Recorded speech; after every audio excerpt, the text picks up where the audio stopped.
Hello everybody, welcome to UPSC class by Hanu. Current affairs को आगे continue करते हैं। सो 2026 का जो फीफा वर्ल्ड कप होगा that will be held in USA, Canada, Mexico and यहाँ पे 48 कंट्रीज़ पार्टिसिपेट करेंगी। क्यों ये न्यूज़ में था कि वॉर क्राइसिस हो रहे हैं तो फीफा होगा या नहीं होगा। So then they said that FIFA is too big to not happen या टू डिले। फिर इंडिया की स्पोर्ट्स न्यूज़ के बारे में कुछ था कि जो 2025 का वुमेंस वर्ल्ड कप था क्रिकेट का, वो इंडिया ने जीता। कबड्डी का इंडिया ने जीता। इनॉग्रल ब्लाइंड वर्ल्ड कप था जो कि इंडिया और श्रीलंका में हुआ था, वो इंडिया ने जीता, नेपाल को हराया था। देन दिव्या देशमुख जी 19 ईयर्स की first Indian women to win 5 women's chess world cup crown. Then और दूसरे सामने भी इंडियन ही थी, Koneru Humpy ji. Then pugilist word का मतलब होता है बॉक्सर, तो वर्ल्ड बॉक्सिंग चैम्पियनशिप में जैस्मिन लबोरिया जी और मीनाक्षी हुड्डा जी दोनों ने गोल्ड जीता था एट वर्ल्ड बॉक्सिंग चैम्पियनशिप जो कि लिवरपूल में हुई थी। Then Olympic medallist Mirabai Chanu ji ने सिल्वर जीता एट वर्ल्ड चैम्पियनशिप। ठीक है। फिर पोर्तो राफ्ती न्यूज़ में था जो कि एथेंस में, क्योंकि वहाँ पे सी ग्रास की प्रिजर्वेशन की बात हो रही है। Sea grass is very important for climate change के खिलाफ जो वॉर है उसमें। सो एंकरिंग जो शिप्स के एंकर्स होते हैं उससे बहुत प्रॉब्लम हो जाती है, ये सारी सी ग्रास डिस्ट्रॉय हो जाती है। तो इसको सेव करने के लिए ग्रीक की एक स्टेट ऑर्गेनाइजेशन है OFIPEK जो इसके लिए एफर्ट्स ले रही है इसको, ताकि हम इस ग्रास को कंजर्व कर सकें। तो इको मोरिंग नाम की टर्म मेंशन्ड है in this regard. Golden triangle में क्या क्या आता है? Myanmar, Thailand and Laos. पहले and it's related to drugs and पहले एंड अब जो है Myanmar is the hub of opium after war, पहले नहीं था। एंड यहाँ पे जो मेथाम्फेटामाइन के जो लैब्स हैं उनको छुपा भी लेते हैं बिहाइंड द ट्रीज़। तो गोल्डन ट्रायंगल UNODC क्या है? UN office of drug and crimes. Then IRGC क्या है? IRGC is Iran revolutionary guard corps, जो कि आजकल बहुत न्यूज़ में चल रहे हैं। It's the elite branch of Iran's military. इसको सिपाही पसदारन भी कहते हैं। अब ईरान जो है वो है शिया, और तो ईरान के राइवल्स कौन कौन से और ईरान के एलाइज़ कौन कौन से? तो पहले ईरान के एलाइज़ कौन कौन से हैं जिनको बोलते हैं एक्सेस ऑफ रेजिस्टेंस। तो Iran allies, axis of resistance, Hamas and Islamic jihadis Palestine, Houthis Yemen, Hezbollah Lebanon, और जितनी बाकी शिया मोबिलाइजेशन ब्रिगेड्स हो गई और इन इराक, सीरिया, ये सब हो गए शिया के। तो ये है ईरान के एलाइज़। तो इराक, सीरिया में भी जो शिया वाले लोग हैं वो इनके हैं फेवर में। अब ईरान के राइवल्स कौन कौन से? जितनी भी सुन्नी मोनार्कीज़ हैं जो कि अमेरिकन एलाइज़ हैं। सुन्नी मोनार्कीज़ में कतर, सऊदी, ये सब लोग आ गए। अब सीरिया जो है वो अर्लियर पहले ईरान प्रो हुआ करता था, जब से वहाँ असाद रिजीम गिरा है तो वो ईरान एंटी हो गया है, क्योंकि वहाँ अलकायदा के जिहादिस्ट रूल करते हैं। अब 2 वर्ड्स लिखे थे, little Satan, great Satan, Israel US। ये शायद डेरोगेटरी टर्म्स है but I have just written it की फॉर योर ओन अंडरस्टैंडिंग। तो Israel little Satan, US great Satan. Aramco क्या है? सऊदी अरेबिया की कंपनी है and it's world's top oil exporter. Ras Tanura इसकी एक रिफाइनरी है जहाँ पर कुछ थे कि शट डाउन है या whatever. Then Gabon was in news, central African country है। ना why was it in news? Because इसको एक IMF का लोन चाहिए and it's part of CMAC जो कि central African economic and monetary community है, जो ये सब फाइनेंशियल स्टेबिलिटी, इकनॉमिक स्टेबिलिटी वगैरह देखती है। CMAC वहाँ के कंट्रीज़ का, सेंट्रल अफ्रीकन कंट्रीज़ का, गैबन, कॉन्गो, ये सब इसका पार्ट है। ओपेक का भी पार्ट है गैबन। अब हम आते हैं अबाउट FDI। तो 2020 रूल्स को अमेंड करा है यूनियन ने, जिसके अंदर FDI पहले ऐसा था कि जो FDI from country sharing land border with India उन पर रिस्ट्रिक्शंस थी, लेकिन अब एक प्रोविज़न लाया गया बेनिफिशियल ओनरशिप, जिसके अंदर कंपनीज जिनमें नॉन कंट्रोलिंग स्टेक है, जो ऐसी कंट्रीज़ को बिलोंग करते हैं लैंड बॉर्डर से जो इंडिया के आसपास है जिनसे लैंड बॉर्डर लगता है उनसे भी अब हम इन्वेस्टमेंट ले सकते हैं विदाउट गवर्नमेंट्स अप्रूवल। तो पहले लैंड बॉर्डर लगता था तो गवर्नमेंट का अप्रूवल लेना पड़ता था, लेकिन अब एग्जाम्पशन लाया गया under the provision of beneficial ownership, जिसमें कंपनीज जिसमें नॉन कंट्रोलिंग स्टेक है जो ऐसे कंट्रीज़ को बिलोंग करते हैं वो विदाउट गवर्नमेंट्स अप्रूवल पैसे इन्वेस्ट कर सकते हैं। तो अर्लियर सिर्फ पाकिस्तान और बांग्लादेश था, फिर चाइना को भी इंक्लूड कर दिया गया था। तो LBC कंट्रीज़ इनको बोलते हैं, land border countries, country sharing land border with India. तो अप टू 10% अगर ओनरशिप है थ्रू द ऑटोमेटिक रूट। और कौन कौन से सेक्टर्स हैं, जैसे electronic capital goods, electronic components, ingot wafer, polysilicon, और 60 डेज़ का इनका प्रोसेस है। तो क्योंकि इन सब एरियाज़ में अभी हमें दिक्कत होती हुई दिख रही है या हो सकती है, तो इसलिए इसके अंदर as a proactive measure FDI को अलाउ कर दिया गया। Then essential commodities act news में था 1955 वाला। PNG, CNG, LPG, fertilizer, manufacturing, ये जो प्रायोरिटी सेक्टर्स हैं कौन कौन से मेंशन्ड है, PNG, CNG, LPG, fertilizer, manufacturing. T industries, industrial consumers, जो भी मतलब जिनको गैस की ज़रूरत पड़ेगी। तो PNG, CNG, LPG, फर्टिलाइज़र, ये सब। अब then gold ETFs mention and foreign currency non resident, इनके बारे में था कि लिक्विडिटी बूस्ट करने के लिए 2 टाइप की डिपॉजिट्स पर CRR और SLR को एग्जेम्प्ट करा गया है, जैसे जो कि हैं foreign currency non resident banks and non resident external deposits. इन दो मतलब NRI की डिपॉजिट्स पे बैंक्स को CRR और SLR मेंटेन नहीं करना पड़ेगा। तो इसलिए they will have more funds for lending. Then C.dot is related to telecommunications, Center for Development of Telematics। इसमें था कि इंडिया में कैसे टेलीफोन लाइंस की प्रॉब्लम थी, फिर सैम पिट्रोडा जी के बारे में लिखा था, फिर कि वो डिजिटल स्विच लाए, पहले डिजिटल स्विच नहीं था, फिर उन्होंने अब सॉफ्टवेयर बेस्ड किया। So C.dot is related to telematics, ठीक है। अब फाइनेंस कमीशन के बारे में था कि 41% शेयर है ऑफ स्टेट्स इंडिविजिबल पूल 2025-2026 में। कौन सा फाइनेंस कमीशन था, 16 फाइनेंस कमीशन था, 15th में भी 41% ही का था। लेकिन इसमें इशू ये है कि जो सेस और सरचार्ज है वो तो बढ़ते जा रहे हैं, but they are not part of the divisible pool. तो अब क्या क्या क्राइटेरिया लिए हैं हॉरिजॉन्टल डेवोल्यूशन। पहला income distance per capita GSDP, इसका वेटेज कम करा गया है, मतलब जो हाईएस्ट 3 बेस्ट परफॉर्मिंग स्टेट्स हैं उनमें उनसे कितना डिफरेंस है। देन पॉपुलेशन का शेयर ज़्यादा करा गया है, जिसकी ज़्यादा पॉपुलेशन ज़्यादा लगेगा। देन डेमोग्राफिक परफॉर्मेंस उसका लोअर करा गया है, एरिया का लोअर करा गया है, फॉरेस्ट कवर को फॉरेस्ट कवर ओपन वाले भी इन्होंने काउंट किए थे। टैक्स एंड फिस्कल एफर्ट्स वाला जो है, टैक्स एंड फिस्कल एफर्ट्स को तो ड्रॉप ही कर दिया गया, तो इसमें तो चेंज घटाएंगे ही, मतलब 15th के बेसिस पे चेंज है। एंड कंट्रीब्यूशन टू GDP, इसको एक नया फीचर है, इसको इंट्रोड्यूस किया गया। तो income distance, population, demographic performance, area, forest cover में ओपन फॉरेस्ट को भी इंक्लूड किया गया, and contribution to GDP। Tax and fiscal effort को हटा दिया गया, कंट्रीब्यूशन टू GDP लाया गया उसकी जगह। फिर सेरिकल्चर क्या होता है, सिल्कवर्म, सिल्क फॉर्म करने का।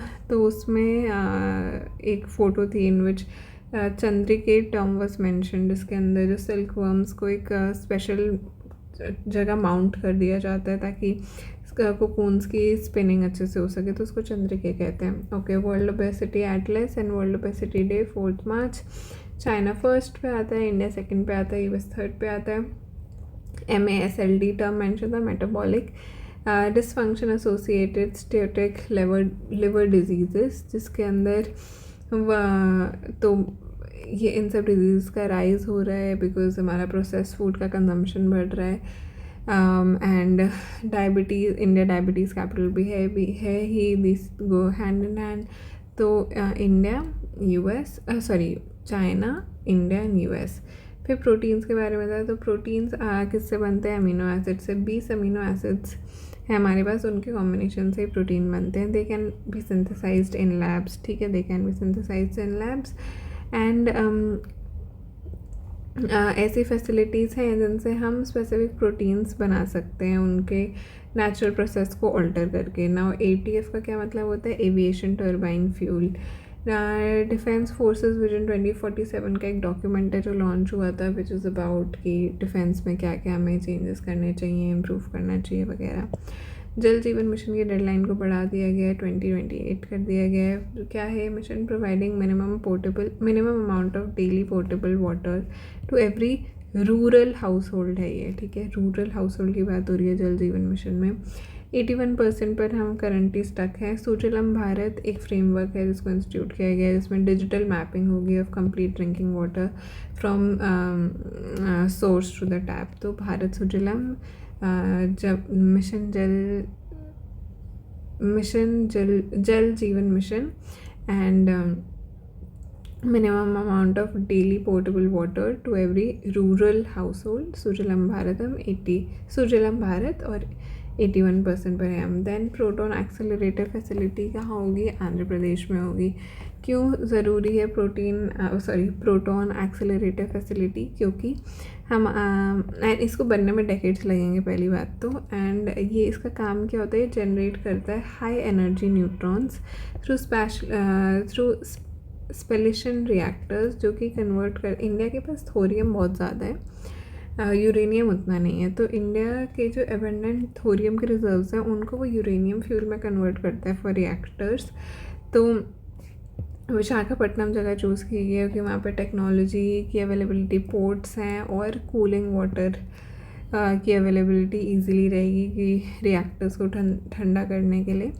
तो इसलिए थोरियम रिजर्व्स एंड को कन्वर्ट करने के लिए into uranium. Proton accelerator facility Andhra Pradesh में। RRCCAT इसको फॉर्म कर रही है राजा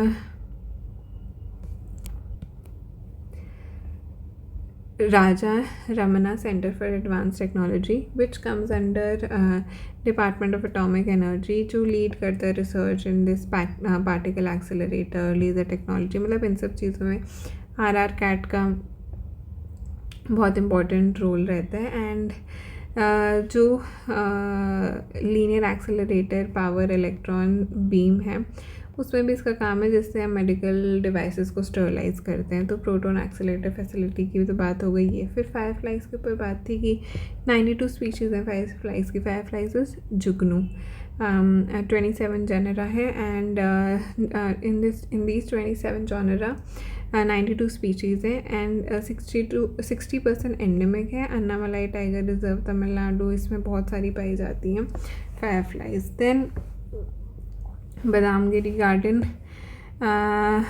हरी पर्वत फोर्ट, ये सब, and Indira Gandhi memorial tulip garden, ये सब किससे रिलेटेड है? ये सब है जम्मू एंड कश्मीर से रिलेटेड, क्योंकि अब आफ्टर पहलगाम अटैक वहाँ का टूरिज़्म रिवाइव करने के लिए ये सब चीज़ों को प्रमोट करा जा रहा है, सो दैट वहाँ पर लोग आएँ एंड देसी और उनका रेवेन्यू बढ़े, क्योंकि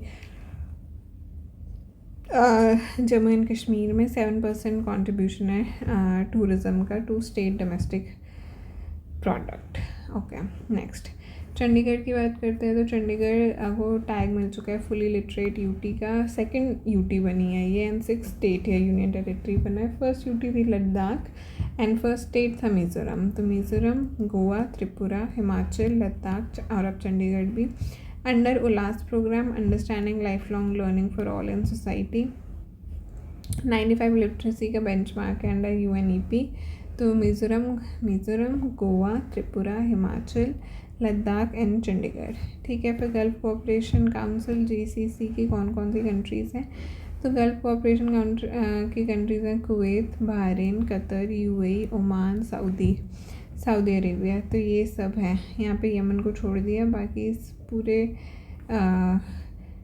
पीस ऑफ लैंड पेनिनसुला पर जो हैं वो आपने कर लिए। Saudi, Qatar, Bahrain, Saudi, Kuwait, Bahrain, Qatar, UAE and Oman, ठीक है। या फिर OPEC is organization of petroleum exporting countries. फिर है ओपेक प्लस। तो सबसे पहले तो ओपेक ही क्या है, तो ओपेक कौन कौन सी कंट्रीज़ हैं। तो ओपेक ये एक तो ये इस जो अभी हमने यहाँ देखा सऊदी है, सऊदी है, यूनाइटेड अरब एमिरेट्स है, यूएई है, कतर है, कुवैत है, ईरान है। तो ये तो इस साइड के हो गए, ठीक है। अब अगर आप जीसीसी और ओपेक में देखो तो क्या क्या नहीं है इधर, बहरीन नहीं है और इधर ओमान नहीं है, ठीक है। Oman and Bahrain are not there. इधर आ जाते हैं तो इराक,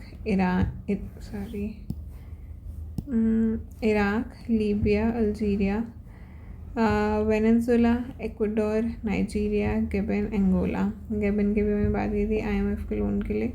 तो अंगोला हो गया, गैबन हो गया, अंगोला, गैबन, नाइजीरिया, फिर अल्जीरिया, लीबिया, उधर इराक हो गया। इराक जीसीसी का पार्ट नहीं है पर इराक ओपेक का पार्ट है ना। ईरान जीसीसी का पार्ट है पर ओपेक का पार्ट है। और इधर साउथ अमेरिका में आ जाएं तो आता है आपका वेनेजुएला, ये रहा वेनेजुएला, ये रहा इक्वाडोर। तो ये हो गए हमारी ओपेक कंट्रीज़। लेकिन अब हमें नॉन ओपेक पार्टिसिपेंट्स भी जुड़े गए तो बना ओपेक प्लस। ओपेक प्लस में आता है हमारा रशिया। इन सब में जो है, जो ओपेक में तो सबसे बड़ा जो है वो है सऊदी अरेबिया। अब जो ओपेक प्लस में है उसमें नॉन ओपेक पार्टिसिपेंट जो हैं उसमें सबसे बड़ा है रशिया। फिर आता है मेक्सिको, कज़ाकिस्तान, ओमान जो कि जीसीसी का पार्ट है, Oman, Azerbaijan, Malaysia, Bahrain, south Sudan, Brunei and Sudan. तो ओमान और बहरीन ओपेक का पार्ट नहीं, ओपेक प्लस का पार्ट है। Azerbaijan, Malaysia, Bahrain, south Sudan, Brunei, Sudan. Russia सबसे बड़ा है ओपेक प्लस में और ओपेक में सऊदी अरेबिया सबसे बड़ा है, ठीक है ना। चलो फिर आगे है पैसिव तंजीया का पहला केस जिस पे सुप्रीम कोर्ट ने रूलिंग दी है। लाइक फर्स्ट टाइम 2018 में गाइडलाइंस आई थी for passive euthanasia. This is the first time that court is implementing its own guidelines. Justice Pardiwala ने उस पर 286 पेजेस का इतना बड़ा जजमेंट लिखा है। इट्स द फर्स्ट टाइम कि हरीश राणा जी हैं 32 ईयर्स के and he had a fall and उनको काफ़ी, जिसकी वजह से वो 13 ईयर्स से एक वेजिटेटिव स्टेट में ही हैं। तो अब दे आर से कि for his right to die with dignity, इसको अपहोल्ड करने के लिए it will be clinically assisted nutrition and hydration जो है उसको ग्रेजुअली हटाया जाएगा। तो that's the case of first passive euthanasia. 2018 की गाइडलाइंस को इम्प्लीमेंट करा गया है। देन एंटी डिप्रेडेशन स्क्वाड्स जो हैं, एंटी डिप्रेडेशन स्क्वाड्स एलिफेंट्स के रिगार्ड में असम में ये इसलिए है कि ह्यूमन वाइल्ड लाइफ कॉन्फ्लिक्ट्स हों और एलिफेंट्स आकर उनकी जगह को ख़राब ना करे, इस फील्ड को ख़राब ना करे। लोकल्स को बेसिकली मोबिलाइज़ करना कि वो अपने फील्ड्स को प्रोटेक्ट कर पाएँ। अब Assam has the second highest population of elephants in India. उससे पहले फर्स्ट पे आता है कर्नाटका एंड सेकंड पे आता है असम। और पूरे वर्ल्ड में इंडिया आता है फर्स्ट में। एशियाटिक एलिफेंट सबसे ज़्यादा है इंडिया। अब ब्यूरो ऑफ इंडियन स्टैंडर्ड्स की बात हो रही है, क्योंकि अर्थक्वेक जोनिंग के लिए एक प्रपोज़ल आया था, वो उसको सेंटर को रिट्रैक्ट करना पड़ा क्योंकि उस पर बहुत हल्ला मचा। तो अर्थक्वेक जोनिंग के लिए जो प्रपोज़ल था, अभी तो जैसे हमारे पास 5 जोन्स हैं, लेकिन जो ग्लोबली तरीका फॉलो किया जाता है that is probabilistic seismic hazard assessment. And इसके चलते था कि अब वो उसे इंट्रोड्यूस कर रहे थे, एक न्यू जोन लाना चाह रहे थे, 6th जोन बना रहे थे, पर इससे था कि बहुत खर्चा बढ़ जाएगा एंड जो इतने मतलब ये हाई वल्नरेबिलिटी वाले जोन्स हैं वहाँ पर डेवलपमेंट रुक जाएगा। बिकॉज मतलब होगा ना कि यहाँ तो लॉस ही होना है एंड बहुत सारी रिस्ट्रिक्शंस लग जाएंगी। सो इन्वेस्टमेंट और डेवलपमेंट वहाँ पे हैम्पर होगा। अब ये ब्यूरो ऑफ इंडियन स्टैंडर्ड्स किसके अंदर आता है? Ministry of consumer affairs, food and public distribution. So bureau of Indian standards and probabilistic seismic hazard assessment, ये किससे रिलेटेड है? अर्थक्वेक से रिलेटेड है। और वो फिर सेंट्रल वाटर कमीशन की बात की थी, तो central water commission was also mention. Central water commission ने भी मतलब उसके खिलाफ विरोध जताया था, तो इसलिए central water commission was mention. Central water commission कोई स्टैट्यूटरी बॉडी है नहीं, it's an attach body to ministry of Jal Shakti and it's technical office है वो। ओके, फिर नेशनल डैम सेफ्टी अथॉरिटी ने भी आपत्ति जताई थी, क्या वो स्टैट्यूटरी है? Yes, national dam safety authority statutory, क्योंकि नेशनल डैम सेफ्टी एक्ट 2021 का इसको गाइड करता है। मिनिस्ट्री ऑफ जल शक्ति, surveillance of dams, 5,000 plus dams है हमारी कंट्री में, and after US and China, India के पास है सबसे बड़े डैम्स। तो ये हो गया नेशनल। अब अभी आजकल इतना डिस्कशन हो रहा है एलपीजी, एलएनजी, पीएनजी, सब ये सब। तो एलपीजी सप्लायर जो है सबसे बड़ा है कतर, फिर आता है यूएई और कुवैत। ठीक है, कतर, यूएई और कुवैत। क्या कुवैत जीसीसी का पार्ट है? हाँ। क्या कुवैत ओपेक का पार्ट है?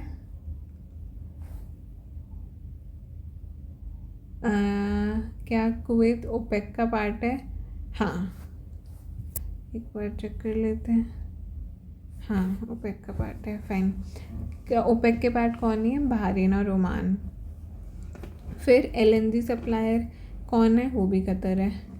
एलएनजी किस लिए लगता है? Fertiliser plants, gas pipelines, commercial kitchens वगैरह। अब गैस की बात हो रही है तो पीएम उज्ज्वला योजना की भी बात हुई, जिसके अंदर डिपॉजिट फ्री एलपीजी कनेक्शंस दिए गए थे ताकि हम क्लीन फ्यूल की तरफ बढ़ सकें। केरोसिन, चूल्हा और ये फायरवुड और ये सब एलिमिनेट कर दिया जाए। हमारा एलपीजी कवरेज हम कहते हैं कि 100% हो चुका है, जिसकी वजह से हमारे इम्पोर्ट्स बहुत ज़्यादा बढ़ चुके हैं, क्योंकि हमारे पास खुद के तो रिजर्व्स नहीं हैं। अब एलएनजी और एलपीजी में फ़र्क क्या है? LNG, LPG, LNG is methane, LPG is butane या प्रोपेन। अब एलएनजी से बनता है पीएनजी, जो हमारे घर में गैस आती है ना, वो पाइपलाइन वाली, सिलेंडर वाली नहीं।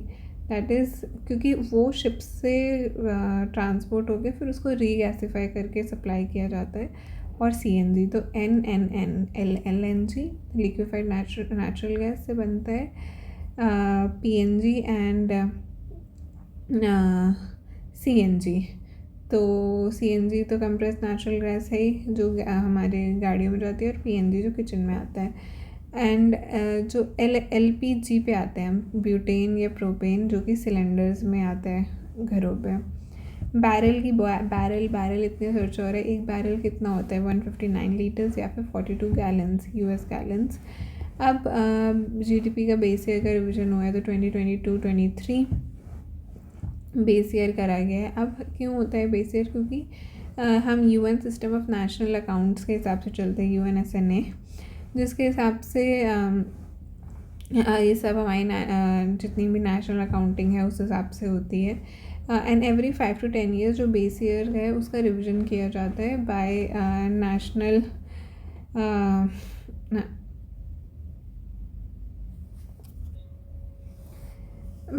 Account statistics. जो नेशनल अकाउंट स्टेटिस्टिक्स हैं उसमें ये सारी चीज़ें रिलीज़ की जाती हैं, जीडीपी के फिगर्स और ये वो। ऑफ कोर्स ये सब फिगर्स की बात हो रही है तो कौन सी मिनिस्ट्री आ जाएगी?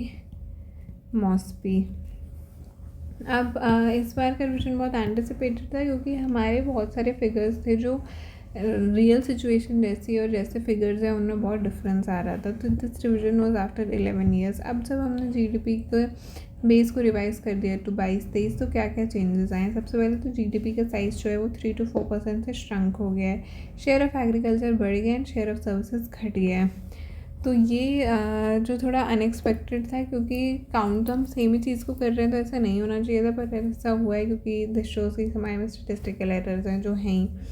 देन एक प्लेटफॉर्म का भी नाम है इसके अंदर, ई सांख्यिकी, जिसके अंदर ये सारे फैक्ट्स एंड फिगर्स एक मतलब एक ऑनलाइन पोर्टल है जहाँ मॉस्पी से facts and figures basically macro indicators display करती है। अब गैस स्टोरेज की बात है, फिर जो है कि जितना हल्ला हमें लग रहा है कि गैस की किल्लत हो रही है, उतना पेट्रोल की किल्लत में हमें क्यों नहीं लग रहा है, बिकॉज इट्स अबाउट स्टोरेज। तो जो इंडिया का गैस का सिस्टम है, that is built for operational flow and not for stockpiling. Whereas petrol के हमारे पास हैं रिजर्व। तो ऐसा क्यों है, तो हमारे पास जो गैस स्टोरेज के लिए अगर समझे तो 3 जोन्स होते हैं। एक तो होता है आर्केन क्रेटोनिक बेसमेंट हो जिसमें ग्रेनाइट, जेनेसिस और चारकोनाइट ये रॉक्स मेंशन्ड हैं, जो मेजरली पेनिनसुलर इंडिया पूरा इसी के ऊपर है। तो इसके नीचे ये हमारे पास गैस स्टोरेज का एक तरीका है। दूसरा तरीका है डेक्कन ट्रैप्स, जो हमारा बेसाल्टिक प्लेटू है वेस्टर्न और सेंट्रल इंडिया पर, इसमें स्टोरेज के चैलेंजेस हैं। तीसरा है सॉल्ट फॉर्मेशंस, बारमेर बेल्ट, जिसमें हैलाइट डिपॉजिट्स हैं जिनको हम एज स्टोरेज यूज़ कर सकते हैं। तो इंडिया में अभी हमारे पास 2 ही ऑपरेशनल गैस कैवर्न्स हैं, एक विशाखापट्टनम और एक मैंगलुरु। दोनों इसी टाइप के हैं। ये पहले टाइप का आर्केन क्रेटोनिक बेसमेंट पेनिनसुलर शील्ड, जिसको सबसे कॉमन कहते हैं। तो बाकी they can also be use, but अभी हम उनको यूज़ नहीं कर रहे हैं। एंड ये जो सॉल्ट कैवर्न्स हैं, they are cheaper to constructive and इसी के लिए जर्मनी के साथ जर्मनी के एक कंपनी डीप के साथ एक पैक्ट भी किया गया इनको डेवलप करने के लिए। और एक कृष्णा गोदावरी और कैम्बे और मुंबई ऑफशोर बेसिन्स को भी हमें एक्सप्लोर करना चाहिए। ठीक है, फिर आता है इंटरनेशनल एनर्जी एजेंसी। अच्छा सॉरी, तो इसमें गैस रिजर्व में समझ गए ना कि हमारे पास स्टोरेज का इंफ्रास्ट्रक्चर ही नहीं है। और ये चीज़ इंटरनेशनल एनर्जी एजेंसी ने फ्लैग भी करी है that it's a issue, that it's a structural issue. फिर इंटरनेशनल एनर्जी एजेंसी पे आए तो अभी हमने ओपेक की बात की, जीसीसी की बात की, ओपेक प्लस की बात की। तो OPEC plus is exporting countries, international energy agency is oil importing countries. तो ये पेरिस बाउंड 1974 में इस्टेब्लिश हुई थी। इंटर गवर्नमेंटल है, ऑटोनॉमस है एंड इसके पास एक पॉलिसी है कि 90 डेज़ का रिज़र्व जो है वो इन सबको मेंटेन करना चाहिए, जो भी मेंबर्स हैं, ताकि इमरजेंसी में वो रिलीज़ कर सके। और रिलीज़ हुआ भी है, यूक्रेन वॉर के दौरान रिलीज़ हुआ है जब, and it was after post 1973 oil crisis के बाद ही फॉर्म हुआ था। तो यूक्रेन के वॉर के दौरान भी इसमें से ऑयल रिलीज़ किया गया था। मतलब वो बोलते हैं कि इतने स्टॉक सब लोग अपने रिज़र्व में से इतना स्टॉक निकाल दें ऑयल का, तो for circulation. And countries can disagree also, ऐसा भी कहीं क्लॉज है। आई am not a bit sure on that, but basically 90 दिन का वो बोलते हैं कि यू हैव टू मेंटेन उतना स्टॉक ऑफ इम्पोर्ट्स। अब India is not a member of this, India is an associate member है इंडिया, इसलिए यहाँ पे दिख रहा है ना ये पिंक से, सॉरी।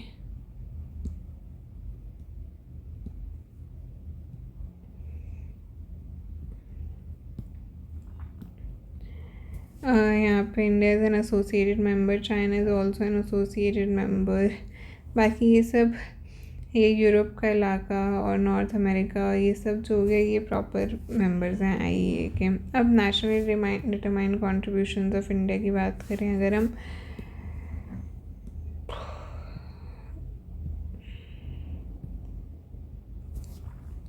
तो 2015 में दिए थे, अब हम 2022 में इनको अपडेट किया गया था। They are submitted to UNFCCC and इसके अंदर आर्टिकल 4 बहुत इंपॉर्टेंट होता है, जो बात करता है कि पेरिस एग्रीमेंट में कि हर पार्टी को एवरी 5 ईयर सबमिट करने। तो हमने पहले 2015 में करे थे, फिर 2022 में करें। क्या क्या चेंजेस करें? Mission life healthy way of life है, climate friendly and cleaner path हम अडॉप्ट करेंगे for development as compare to जो बाकी कंट्रीज़ हैं on the same level of development. अपने एमिशंस की जो इंटेंसिटी को हम 45% से कम करेंगे बाय 2030। 50% इलेक्ट्रिक पावर जो इंस्टॉल्ड है हम नॉन फॉसिल फ्यूल एनर्जी से करेंगे बाय 2030। ट्रांसफ़र ऑफ टेक और ये सब फ्रॉम ग्रीन क्लाइमेट फंड। मोटी बातें है कि एक तो इंटेंसिटी कम करेंगे बाय 45% बाय 2030। 50% इलेक्ट्रिक पावर की वो करेंगे from non-fossil fuels again by 2030. Additional carbon sinks बनाएंगे हम लोग 2 to 3 billion tons of carbon through tree cover and forest cover again by 2030. better adapt करेंगे to climate change, Himalayan regions वगैरह. Net zero का target है 2070. ठीक है, तो 2030 तक कौन सा आर्टिकल 4 इम्पॉर्टेंट है. पेरिस एग्रीमेंट हर 5 साल में सबमिट करना होता है. आर्टिकल 4 ये कहते हैं. अब नेक्स्ट हम आते हैं about Mercosur countries. Mercosur countries के हैं लैटिन अमेरिकन ट्रेड ब्लॉक है. It is form by the treaty of Asuncion. Asuncion किसकी कैपिटल है? पैराग्वे की. अब इसमें कौन कौन सी कंट्रीज़ आती हैं? Argentina, Brazil, Uruguay, Paraguay, Bolivia, Venezuela. And Venezuela मतलब पहले था और अब उसको सस्पेंड कर दिया गया है. बोलिविया, वेनेजुला को देखें तो वो नहीं, ठीक है.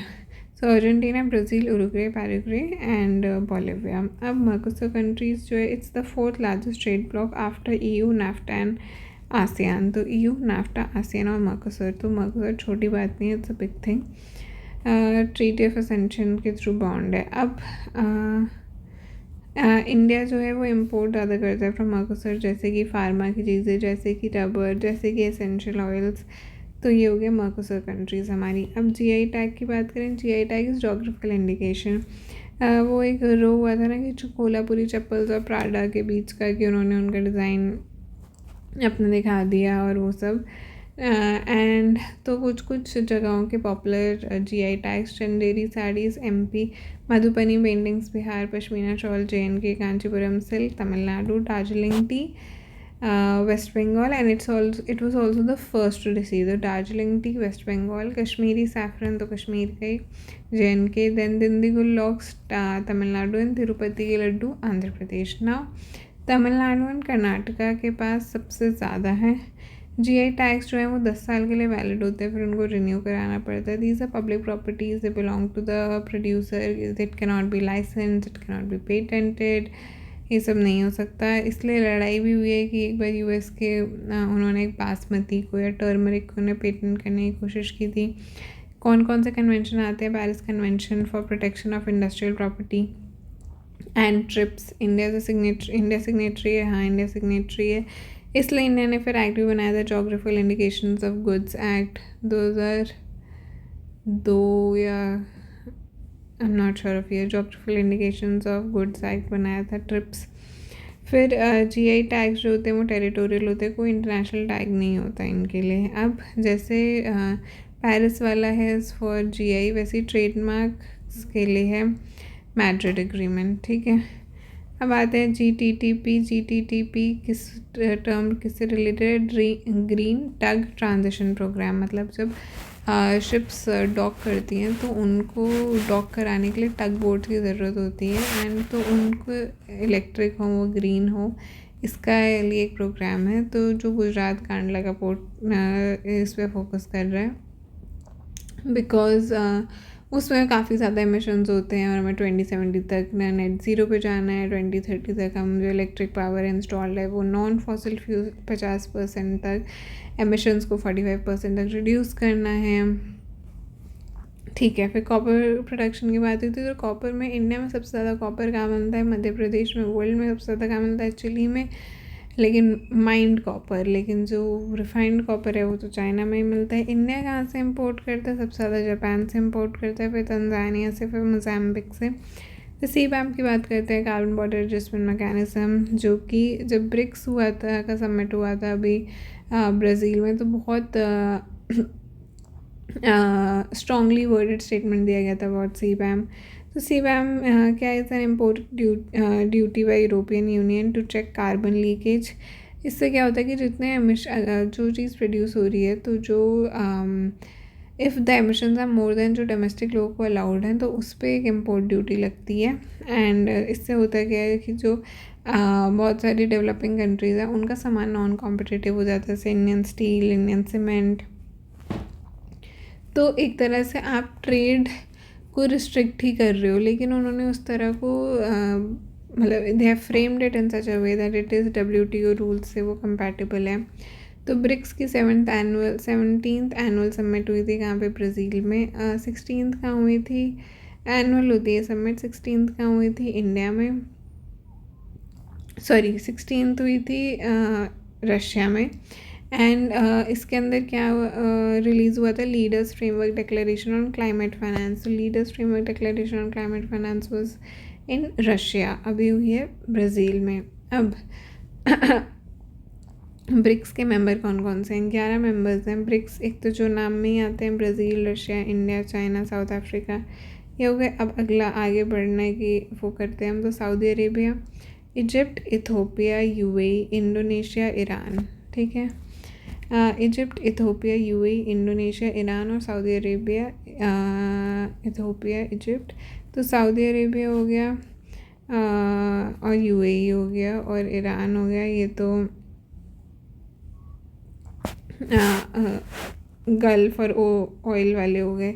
फिर इजिप्ट हो गया, इथोपिया हो गया, एंड इधर साउथ ईस्टर्न साइड से हमारा इंडोनेशिया हो गया। ठीक है, फिर आता है national board for wild life, statutory body है। हाँ, वाइल्ड लाइफ प्रोटेक्शन एक्ट 1973 के तहत इस्टेब्लिश हुई, प्राइम मिनिस्टर चेयरमैन है। 47 मेंबर्स होते हैं, मेंबर ऑफ पार्लियामेंट होते हैं, कंजर्वेशनिस्ट होते हैं, सेक्रेटरी ऑफ आर्मीज़ के कुछ लोग होते हैं। तो मतलब बहुत सारे लोग होते हैं इसके अंदर।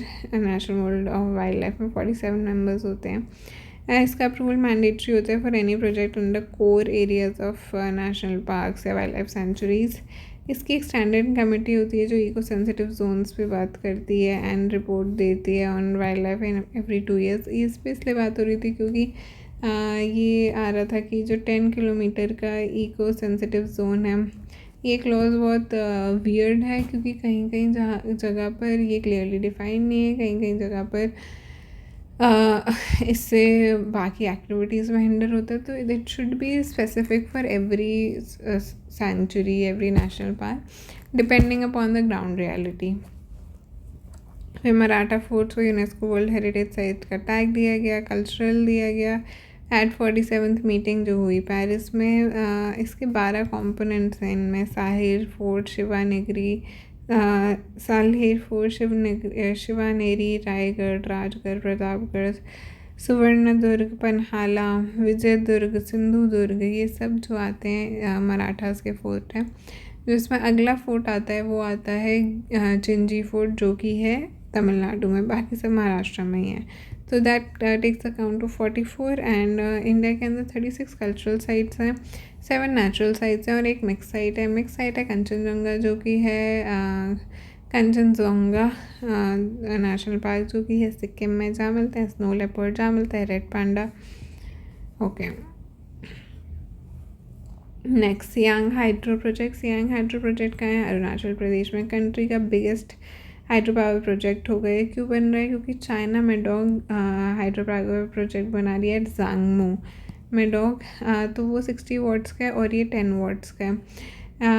अब ये किस पे बन रहा है, ब्रह्मपुत्र पे बना रहे हैं, और जो हम बना रहे हैं वो सियांग पे बना रहे हैं। अब ये स्टोरी है क्या कि जो ब्रह्मपुत्र कहाँ पे टर्न लेती है, वो नामचा बारवा पे। तो whenever Yarlung Tsangpo enters India, Dihang बन के एंटर करती है अरुणाचल प्रदेश, देहांग या सियांग नामचा बारवा पे टर्न लेती है, फिर असम को एंटर करती है। असम में लोहित और दिबांग इसमें मिलते हैं, तो दिहांग में मिलते हैं लोहित और दिबांग, फिर बन जाती है वो ब्रह्मपुत्रा जी। ब्रह्मपुत्रा जी में मिलती है तीस्ता रिवर, जो बनती है फिर जमुना इन बांग्लादेश। बांग्लादेश में फिर मिलती है, फिर बनते बनते जमुना जी नीचे आती हैं पद्मा, फिर मेघना and then bay of Bengal. Pasighat वो है जहाँ पर रिवर थोड़ी ड्राई हो चुकी है, सियांग रिवर।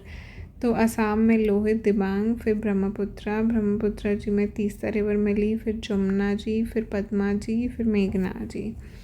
यूपीआई के बारे में, तो UPI is by NPCI, national payments corporation of India. UPI 24/7 है। VPI virtual payment address 365 days के लिए होता है। कब लॉन्च हुआ था यूपीआई? 2016 में, जब डॉक्टर रघुराम राजन जी गवर्नर थे आरबीआई के। सिंगल 2 फैक्टर ऑथेंटिकेशन एक तो मोबाइल से ही और एक पेन से ही। यूपीआई लाइट और अब तो यूपीआई सर्कल और वो सब चीज़ें भी आने लगी हैं जहाँ पर आप सिर्फ स्कैन करो लेकिन पे कहीं और होगा। Multiple bank accounts with in one UPI ID. QR codes 2 type के होते हैं, स्टैटिक, डायनेमिक। स्टैटिक हमेशा पेमेंट रिसीव के लिए, dynamic specific transaction based. Then UPI international, कहाँ कहाँ पर यूपीआई एक्सेप्टेड है? सिंगापुर में है, ठीक है। यूएई में, ठीक है, वहाँ तो इतने लोग रहते हैं, हो गई। मॉरिशस में है, ठीक है। मॉरिशस कहाँ पे? इधर ईस्ट वाली साइड। देन फ्रांस में है, ठीक है। फ्रांस और साइप्रस, ये 2 यूरोपियन कंट्रीज़ हैं। साइप्रस बिकेम सेकंड, पहली फ्रांस थी, तो फ्रांस, साइप्रस। देन कतर है, हाँ, कतर से हमारे यहाँ एलएनजी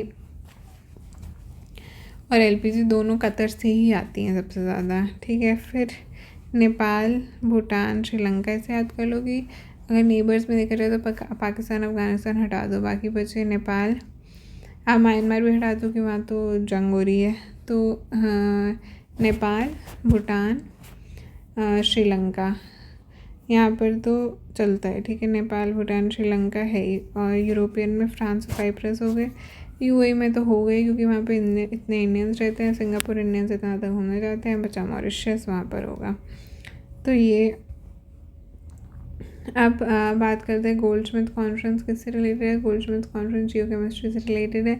कहाँ हो रही थी? प्राग, चेकिया में, जहाँ पर ये बात हो रही थी कि जैसे जैसे ग्लेशियर्स पिघलते हैं वैसे वैसे वॉल्केनिक इरप्शंस पड़ते हैं, क्योंकि वज़न धरती पर कम होता है, मतलब वो प्रेशर का रिलीज़ होता है ऊपर से, तो प्रेशर कम पड़ता है तो जो नीचे की गैसेस हैं वो एक्सपैंड करती हैं एंड वायलेंट एक्सप्लोजन हो जाता है। वॉल्केनिक इरप्शन से टेम्प्रेरी कूलिंग होती है क्योंकि जो ऐश और डस्ट है वो सनलाइट को ब्लॉक कर लेती हैं। फिर जो सल्फर डाइऑक्साइड है वो स्ट्रेटोस्फीयर में वो पानी से रिएक्ट करके सल्फ्यूरिक एसिड से एरोसोल्स बनाता है जो रिफ्लेक्ट करता रहता है सोलर रेडिएशन को। फिर गिनी कोफिशिएंट इनइक्वालिटी को रिप्रेजेंट करता है 0 से 1 के बीच में, जितना ज़्यादा नंबर उतनी ज़्यादा इनइक्वालिटी।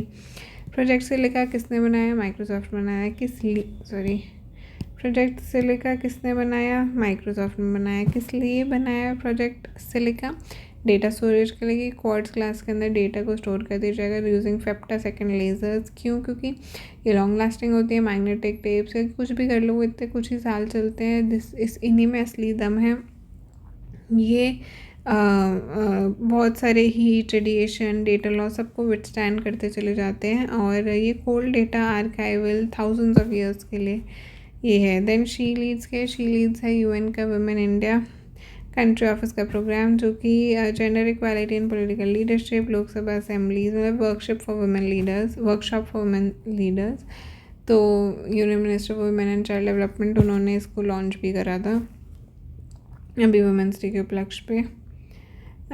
देन हम बात करते हैं अनक्लॉज की। तो अनक्लॉज क्या है? UNCLOS came into force in 1994, adopt पहले ही हो गया था। फिर territorial sea 12 nautical miles, full sovereignty over water, sea bed, subsoil, airspace, सब कुछ ऊपर नीचे सब कुछ में टेरिटोरियल वो सॉवरेनिटी आती है। Then EEZ exclusive economic zone, 200 nanometer, not fully sovereign, only sovereign rights for exploration, exploitation, conservation and natural resource. फिर इनोसेंट पैसेज की बात है कि जो आसपास की शिप्स जा रही हैं वो गुजर सकती हैं, प्रोवाइडेड वो उस जगह के पीस, गुड ऑर्डर और सिक्योरिटी में हस्तक्षेप ना करें। अगर नहीं कर रहे, ठीक है भाई जाओ।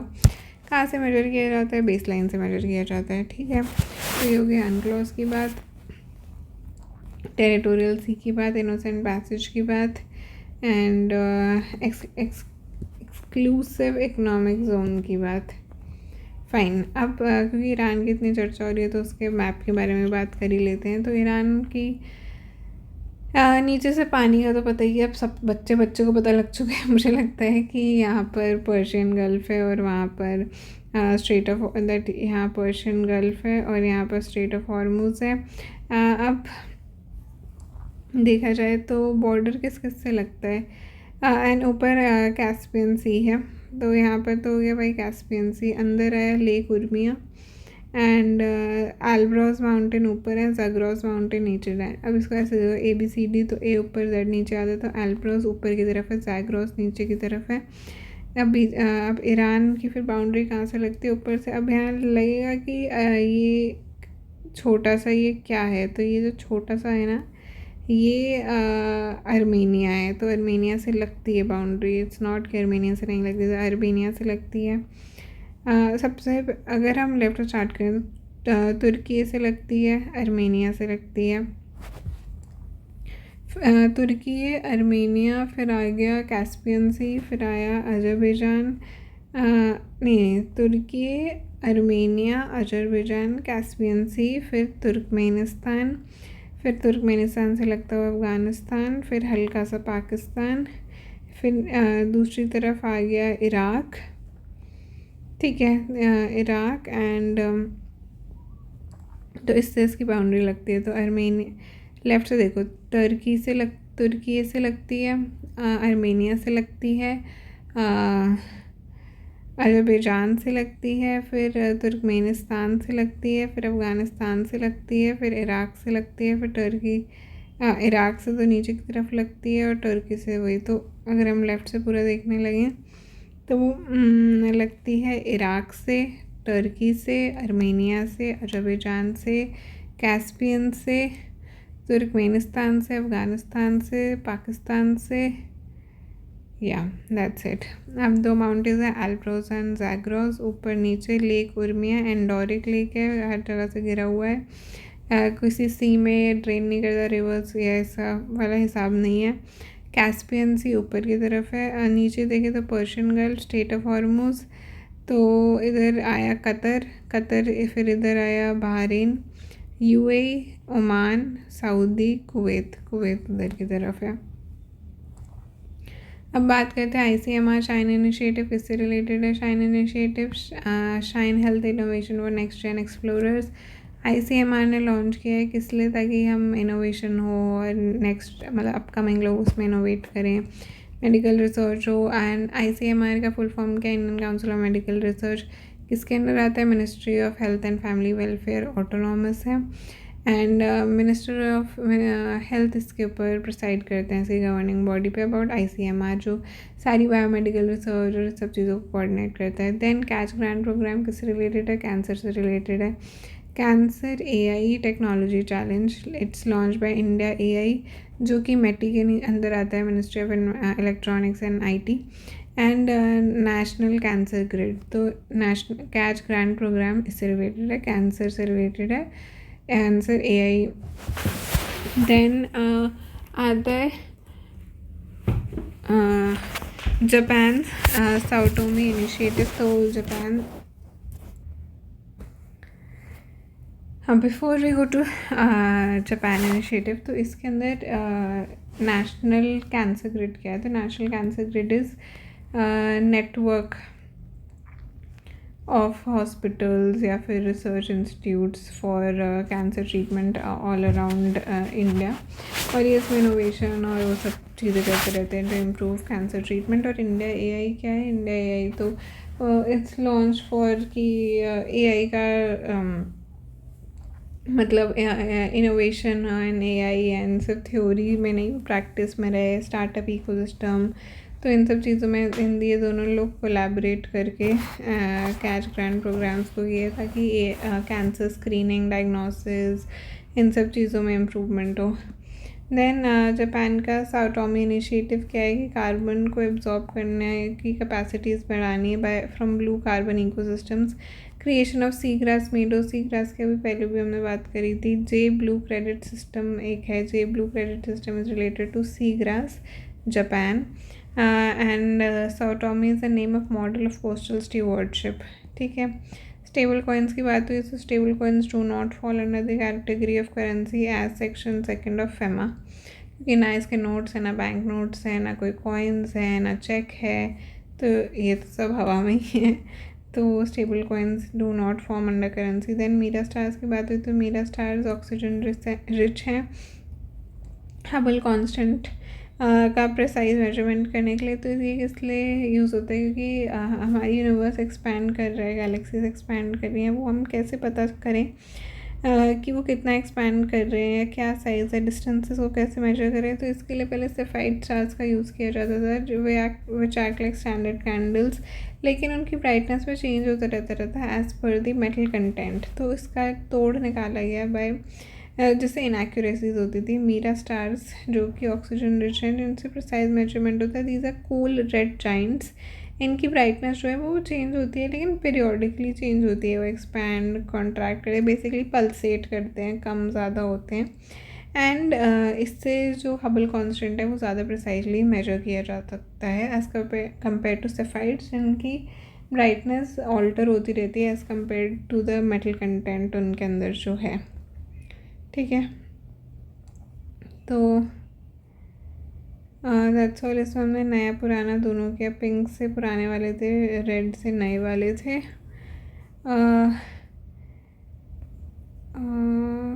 या फीफा वर्ल्ड कप से स्टार्ट किया था।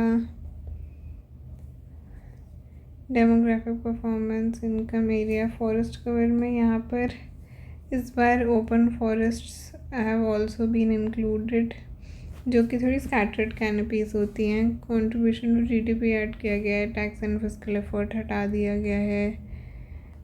प्रोटीन्स एंड ये Himachal, GCC, OPEC, OPEC plus, probability, this is related to earthquake zoning. Central water commission statutory नहीं है। कतर सबसे ज़्यादा ये देता है। Then Deccan traps and international energy agencies, NDC of India, for mission life, carbon से Argentina, Brazil, Paraguay, Uruguay, Bolivia, Venezuela नहीं आता है मर्कोसुर नेशंस में। 4th largest trade bloc after EU NAFTA. अब इसमें जो नैफ्टा है वो North American free trade agreement in US, Canada, Mexico. अब इसका नाम they have transition to USMCA। Terms update किए गए बट कंट्रीज सेम ही है, आसियान है एंड EU है ही। GI टैग के बारे में बात हुई थी, Kolhapuri chappal versus Prada. And GTTP green tech transition program, CBAM, copper production. BRICS में आते हैं Egypt, Ethiopia, UAE, Indonesia, Iran, national Maratha forts, UPI, Singapore, UAE, Mauritius, France, Qatar, Nepal, Bhutan, Sri Lanka, Cyprus, Siang hydro project, Iran का मैप, ज़ैग्रोस एंड अल्ब्रोस ऊपर वाले mountains हैं। Elburz कहीं के Elbrus कहते हैं। कैस्पियन सी आता है in between Turkmenistan and Azerbaijan. Turkmenistan and Azerbaijan के बीच में कैस्पियन सी है। ACT and Afghanistan, Pakistan, and stable coins, Mira stars, ICMR, Shine, Saitomi. Okay, that's it. We'll do the remaining ones tomorrow. Take care. Bye.